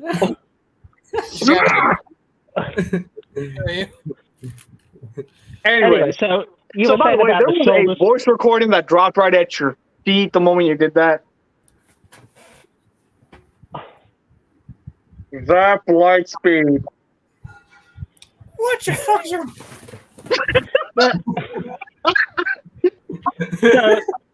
So you were saying about Prowl whether or not he could work as a potential retool for Armada Sideways? I honestly don't know. I mean, yeah. I mean, I've seen Armada Sideways design so many times, and yes, he does have the front of the motorcycle in his chest. But I would love to see a brand new mold for Armada Sideways. It needs to happen. Right. Gotcha. But I digress. I have seen Hasbro surprising the ever-living crap out of me with its retooling. Mm-hmm. Metal and Cyclonus, they are like so different from each other, yet they're retools of each other. Yeah. That is impressive. Goddamn, that's impressive. I don't even know how they could do it, but Zap Life Force. That And all I'm going to say is, even if you look back at the early collaboratives, like Ectotron being a retool of Combiner Wars Hotspot. yeah, I mean they retooled that figure out the wazoo. They knocked it out of the park. And look at Gigawatt. He's a heavy retool of Sideswipe. I'm like, and just to have a little bit of history here of Gigawatt. Did y'all know when you got back, if you have any Gigawatt in your collection, did y'all know that he used to be a Decepticon? Gigawatt did? Gigawatt. It's in the comic book. Yeah, did y'all know that he used to be a Decepticon? Because I did not know that. Yeah, it's in the IDW Back to the Future X Transformers comic. Hold on, guys. Hold on. Let me try to take on this. Let me try this. BC has fallen. I shall lead the Scrapyard now. Action!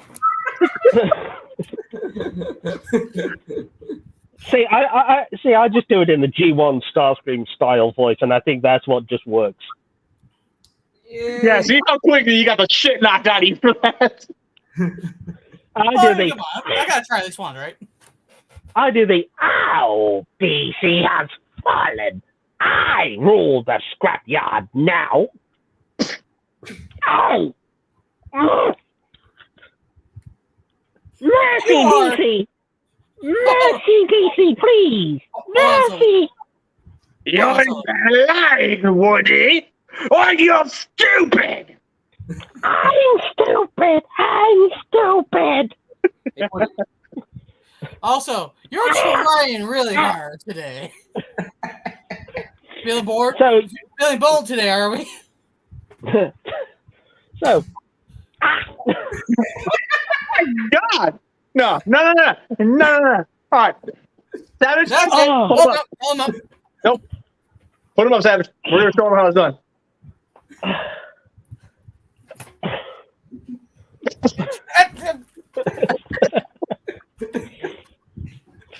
But yeah, anyway, Collaborative has proven the retool game is strong.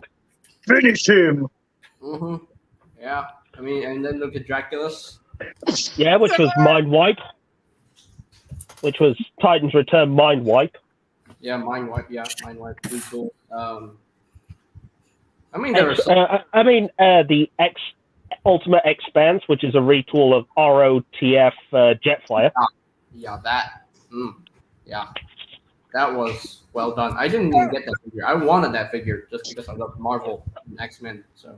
And the irony is, do you want to know something? What? And BC will never let me live this down.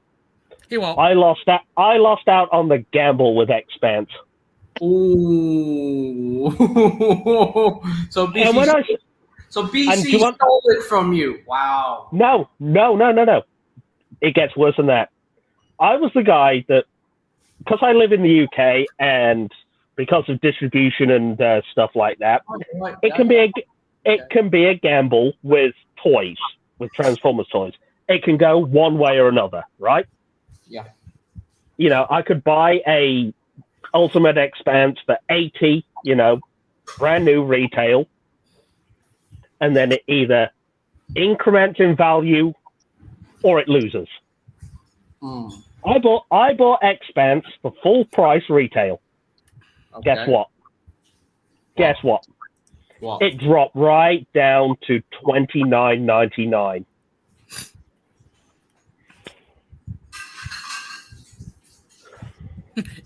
It's so bad you can hear something in the background falling.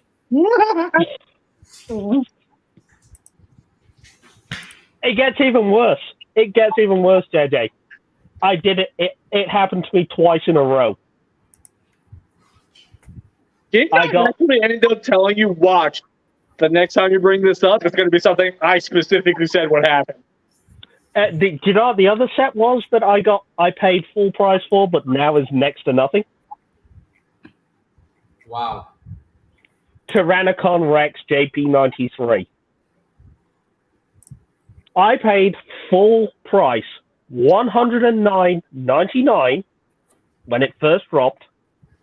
I can now buy that set for $24.99. Wow. And the saddest part is, I even told him, like, dude, did you not learn from the Expanse? Don't buy that thing at full price. It's literally about to go on sale. But anyway. The thing is though, I've won on the G.I. Joe ones. I won on all but 2 of the collaboratives. And, oh, no, wait. Tonka was the one I also won on. Tonkanator? The Autobot? Yeah. Tonka? Yeah, this motherfucker. It's interesting. That's the first time a Devastator set has been used for an Autobot. Yes, but guess how? The thing is, right? When it was brand new, it was $120. Wow. Guess how much I paid for it? 24? Nope, $64.99. Bear in mind, he lives in the UK. His currency convergence is crazy. So yeah, I literally stole. I lost out on both. Wait a second. I lost out on JP93 and Expanse when I bought them for full retail, and they ended up dropping down to below 30 each. Wow, you should have waited. Yeah. But the thing is, that's the gamble you take over here with Transformers, because sometimes you can be like, oh, I'll just wait, and then it never comes. Now, that original Leo Prime, I'm scared for that gold plastic. I'm scared. Yes. What did you just call him? Leo Prime? I call him Leo Prime. I'm sorry. It's supposed to be Lio Convoy? Okay. Well, that's all I'm saying. That's all I'm saying, JJ. You know, it's not like the US where I could just be like, oh, I'll pass on Netflix Bumblebee and then, you know, at $44.99 and then pick him up a couple of weeks later at $12.99. Here's a funny story. My dog just went out.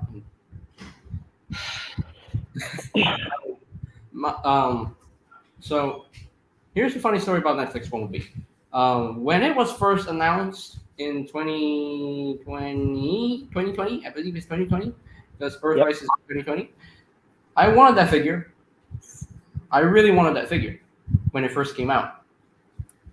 But did it show up in my country? No. It did not show up in my country at all. But 2 years later, it decided to show up. And I paid for it. I ordered it, got it, and I fell in love with it because I had to wait 2 years, two freaking years for the Netflix Bumblebee. And that was a figure that was never released over here either. And the only way I could get it was through import. And import costs. Yeah. Another figure that really escaped my grasp, escaped my hands, Earthrise Runabout. What the hell, man? What the hell? Again, that was another one. Thrust, that was the other one as well. If memory serves me right, the Runabout and Thrust were Walmart exclusives in the States. They never. I'm finding. I had easy. It was easy for me to find Thrust in my country, even though he was a Target exclusive. I found Thrust in my country easily, so I got all 6. What country are you from, for the sake of the audience, JJ? I'm from Malaysia. Malaysia, okay. Okay. And even though I'm in Malaysia, I found Siege Ratchet. I found Earthrise Blue Streak. I found who else? I found what's that other Walgreens exclusive I found from Kingdom Red Alert. Red alert. Yep. I found those 3 Walgreens exclusive figures in my country. None of those appeared in the UK, and the only way we could get them was through import. And we had to pay eBay prices for those bastards. And now I'm trying to find Minerva. I found Minerva, but then she got sold out. And I'm like, all I'm going to say is, can you imagine living in the UK and having to pay, $100 for Kingdom Bumblebee because of eBay prices, plus shipping from the US to UK? So you're probably talking at least about $150. Also, just to get Netflix Bumblebee. Is it bad that I'm kind of just realizing this fact? I know you had just said, but if you think about it, don't like 90% of the first sightings of toys come out of Malaysia? Yeah, basically. So you're literally the first responder in this case. Like if a brand new figure were to pop up, you would be the very first one to tell us, oh, hey, guess what? New Lightspeed Yellow or fucking, Lightspeed. I'm just saying that more often than not, before they come to the States, when you see new toy releases, it's usually like Indonesia, Malaysia, those two countries. So that means in this instance, if they were to pop up in Malaysia and you have yet to touch United States grounds, no. How do you feel about money? Money. The thing is, I don't know what the Malaysian currency to US exchange rate is. For me, whenever I order my figures, I order from one specific shop that literally gives me further discount. Anytime I order, they give me further discount every time, like maybe 50% discount. So because you're a regular customer and you buy on. I buy from this shop a lot, and they give me discount a lot of times. So what's the Malaysia conversion or whatever? Yeah. Well, basically, from US to Malaysia, it's almost like 4 times. Oh, asking Woody.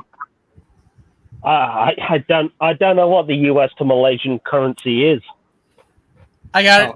What is it? Because I just had to Google it. The Malaysian currency is ringgit, right? Just confirm. Yeah, Malaysian is ringgit. So wow, just $1 for us is essentially almost $4.50 for them. Yeah, 4 ringgit 50. So if we were to say, hey, he got the brand new $20, just a $20 legacy lightning collection figure. I found a legacy Titan class Cybertron Metroplex that is like 48% off the original price, which is 869 ringgit 90 cents. It's now 449. So that 800 what? It was 800 ringgit. 869 ringgit 90 cents. So you round it up to 870. Yeah, I mean, US currency is $200 basically. Damn. Yeah. And then now it's 48% off. It's 449 ringgit now. So for $100.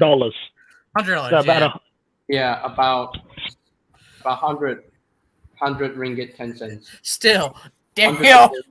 Ow. And to be honest, guess how? And the Metroplex in the UK was $120 at retail. How badly do you want that Lightspeed Blue? That's right. It would probably pop up in Malaysia firstly, won't it? Son of a bitch! Yeah, but then you'd also have.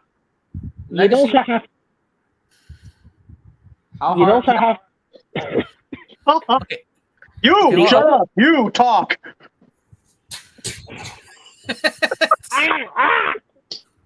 You deserve that one. Oh my god. Anyway, speak. You. Who was that other person behind DC? That was Aladar. He's Aladar. He's on hiatus of healing. Hey, what's up, Aladar? Backstage. Just walking the dog. Yep, that's all he's doing.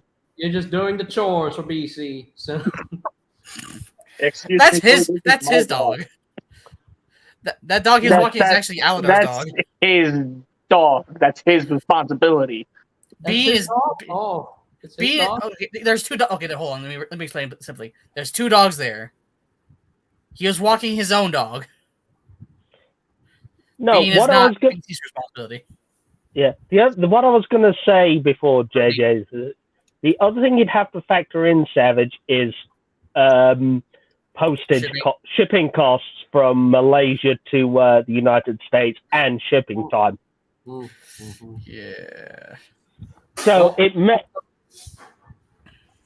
So, not saying JJ, I don't know what the shipping time is from Malaysia to US by standard pay.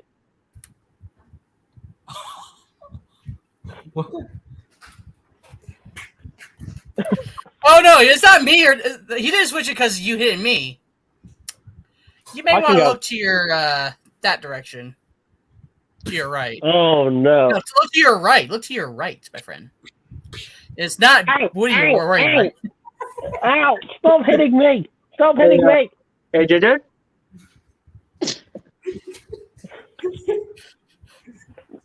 What I was going to say, Savage, is depending on how long it takes for JJ to ship you a Lightspeed Blue from Malaysia, you may as well probably just wait for him to turn up at Walmart.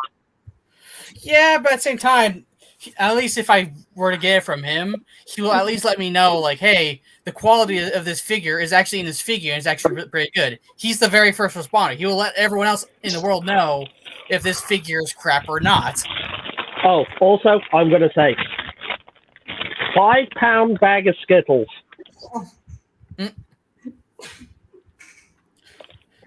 You are scrappy.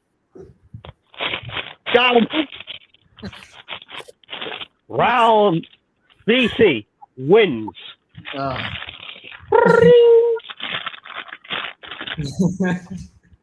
just sitting here. Leave me alone.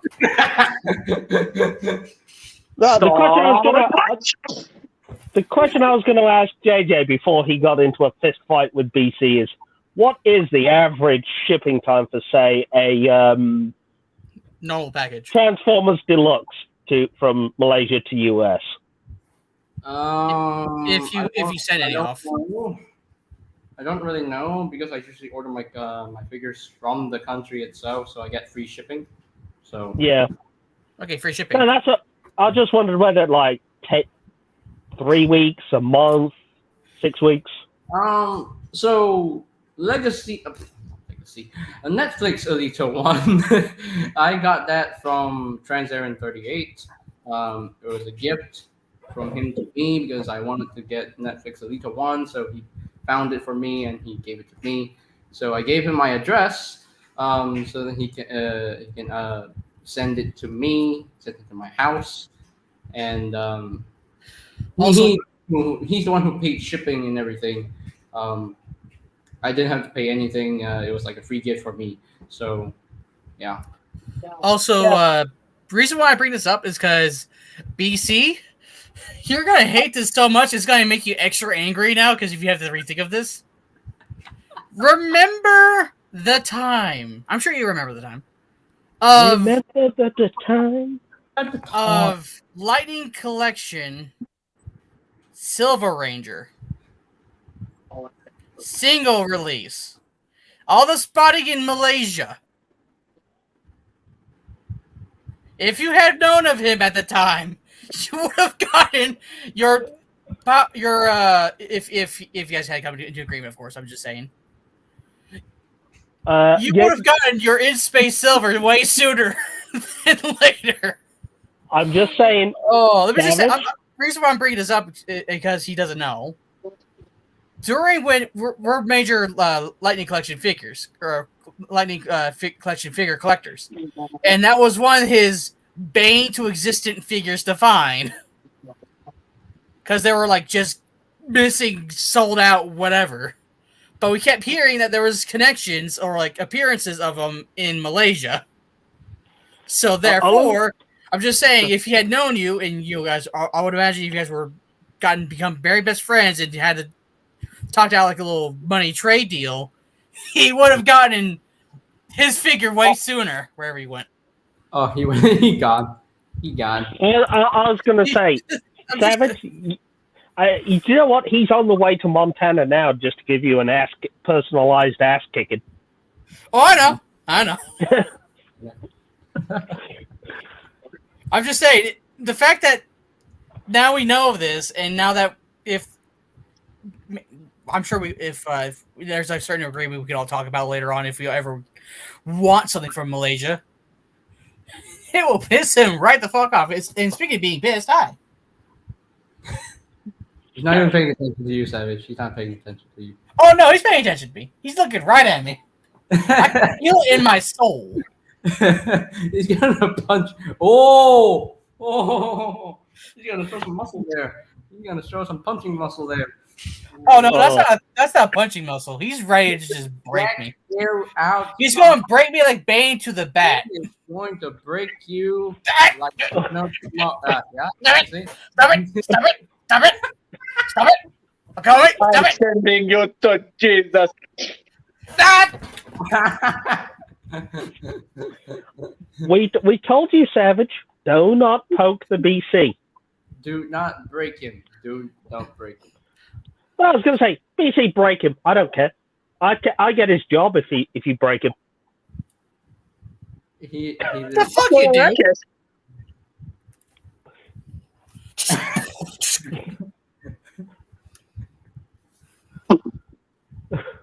Ow, BC has fallen. I rule the scrapyard now. Oh. I will send you to Jesus. Try me, bitch.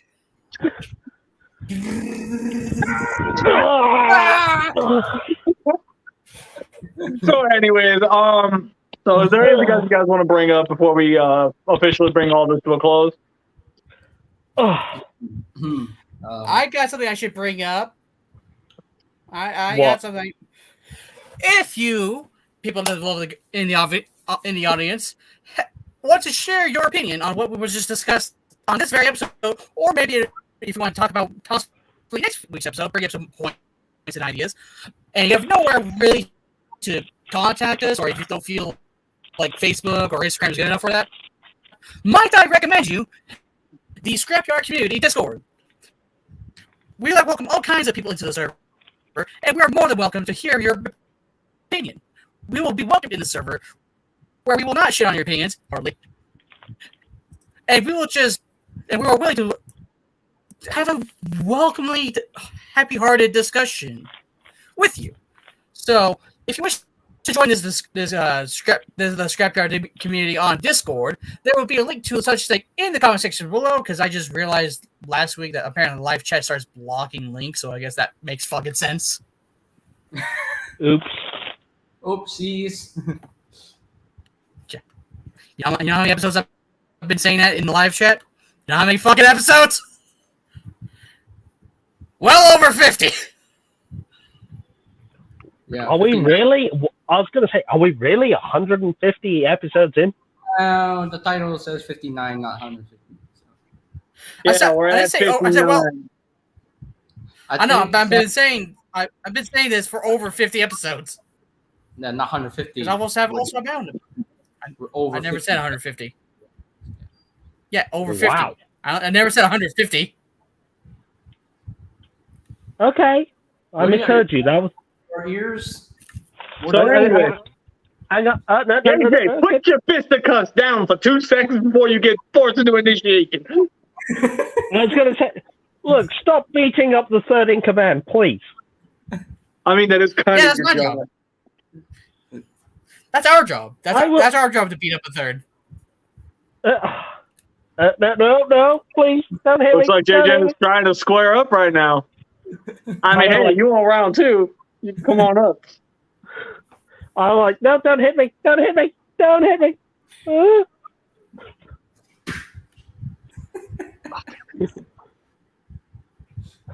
it again, JJ. Go ahead, do it again. Do it again. Oh. Oh.